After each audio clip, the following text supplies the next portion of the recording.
Hey movie friends, today we're going to be going over the best supporting actors of 1995 to see how they stack up to the Academy's choices for the 1995 nominees for best supporting actor.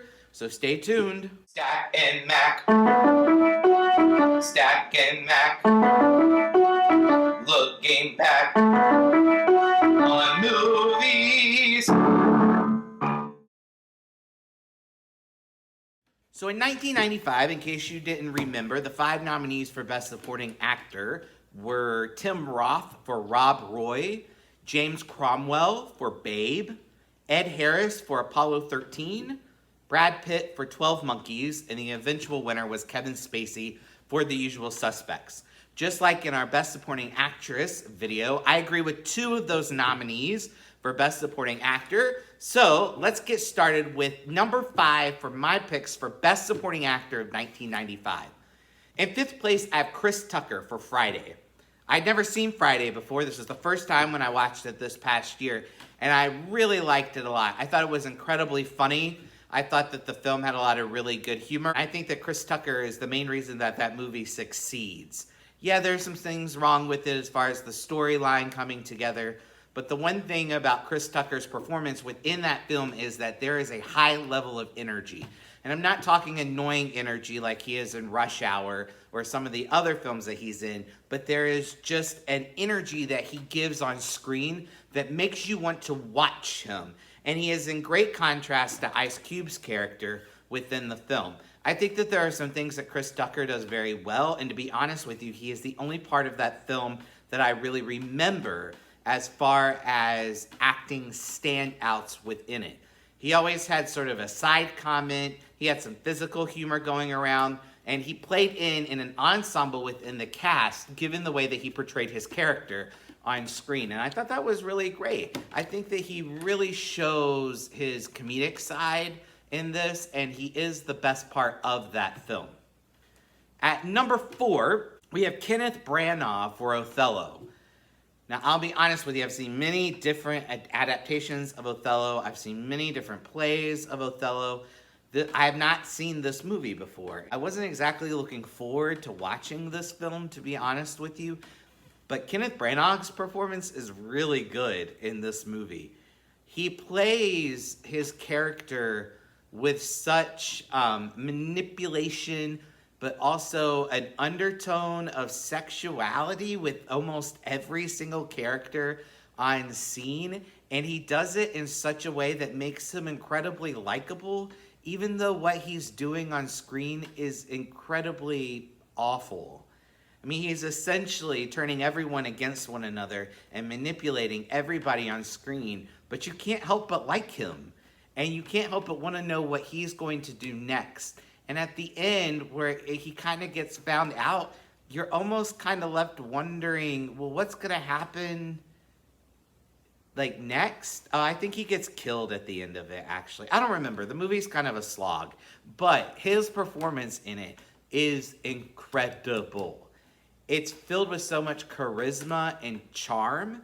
And I think that it really takes Othello, which is one of the more dire Shakespeare plays, and really gives it a lot of comedy and a different take on it that kept the film interesting, except when he wasn't on screen and then the film was not interesting. So I think that says a lot as far as the performance making a movie better, even though the movie itself is not great. At number 3, we have the Best Supporting Actor winner of 1995, which is Kevin Spacey for The Usual Suspects. I have a hard time trying to decide if Kevin Spacey won because his performance was that good, or because he won because the twist at the end of The Usual Suspects was so good. This past year was the first time that I've seen The Usual Suspects, and even though I knew that he was, what's his name, Kaiser Sose, I was still shocked about how they revealed it to the audience, which I think is a testament to the film. I don't know if Kevin Spacey's acting is so great in it from a vocal, facial expression kind of way, but what I do think is really great about it is the physical aspect of his acting choices, which I think makes him stand out. And I do not think that he did not deserve the nomination, but I definitely do not think that he deserved to win. And like I said, I wonder if his win was a byproduct of the twist at the end that involved his character, more so than it was his actual performance as itself. But it was a really great performance, and I really, really liked that film. And I thought he did a good job in it, especially with his physical acting in that film. At number 2, I have Joe Pesci from Casino. Man, we missed Joe Pesci on screen. And I had never seen this movie before either. This is the first time that I've seen Casino. I actually have not seen a lot of Martin Scorsese films. But I really liked this film a lot. And man, I just thought Joe Pesci was just dynamite in this film. I mean, every time that he was on screen, it's amazing to me how many different times someone can say the F word and make it sound different every single time in a movie. And I think that shows how good his acting is, that he can take a word that he says a lot, I mean an awful lot on screen, but every time he says it, it's different, which means that he's giving intention to every single line that he is saying on screen. And I really think that that's something to be commended from his acting choices. I read some research and said that a lot of people thought that this was just a rehash of his character in Goodfellas, and I actually have never seen Goodfellas before, so I can't attest to that. But what I can attest to is that this performance by itself, regardless of what he has done in the past, is really, really good. And I think it's a shame that actors get compared to previous works of similar characters, because just because he played a character that was similar to this character and did it really well doesn't mean that he didn't do a good job in this character as well, and in this performance also. And out of 155 movies that I saw this past year that were made in 1995, he definitely gave the second best supporting actor turn of the year. I will go on record to say that Brad Pitt's first Oscar should not have come for Once Upon a Time in Hollywood, but it should have come in 1995 for 12 Monkeys. He sells that movie in every aspect of that character in every scene that he is in. He is engaging. He is thought-provoking. He gives you a sense of who his character is, but does it in such an off-the-wall way, and he never, ever lets go.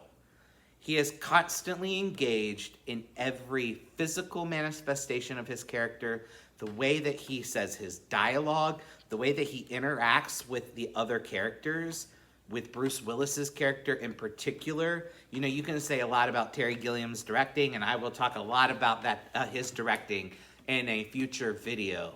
But Brad Pitt gave something incredibly special to that film. And 12 Monkeys is an amazing movie, and it is Brad Pitt's movie. He's the one character, and I remember every scene with him, whether or not they are in the van when he's with his group, or whether or not he is in the mental hospital, or he is ruining his father's dinner at his mansion. He is engaging in this film, and it is a supporting role. He is not the main focus of this film. He supports the main focus of this film, which is Bruce Willis's character, but does it in a way where he is the focal point of the scenes that he is in. And I think it is bar none one of the best performances Brad Pitt has ever given, and I do think that he was robbed of the Best Supporting Actor of 1995. So there you have it. You have my picks for the best 5 Best Supporting Actors of 1995. Our next video will be the Best Actresses of 1995. Comment down below if you agree or if you've seen these performances, if you like them, if you don't like them, if you think I'm wrong, that's totally cool. These are my opinions only. And I hope that you have a great day and stay safe out there.